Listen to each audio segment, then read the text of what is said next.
Praise the lord. హల్లెలూయా. ప్రతిరోజు దేవుని కృపావార్త కొరకు ఎదురు చూస్తున్న నా ప్రియమైన దేవుని బిడ్డలకి నా వందనాలు.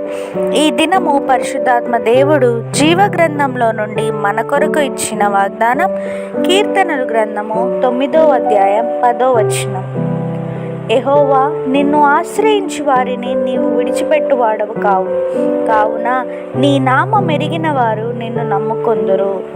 ఆమేన్. Verse of the day, Psalms chapter 9 verse 10. And those who know your name put their trust in you.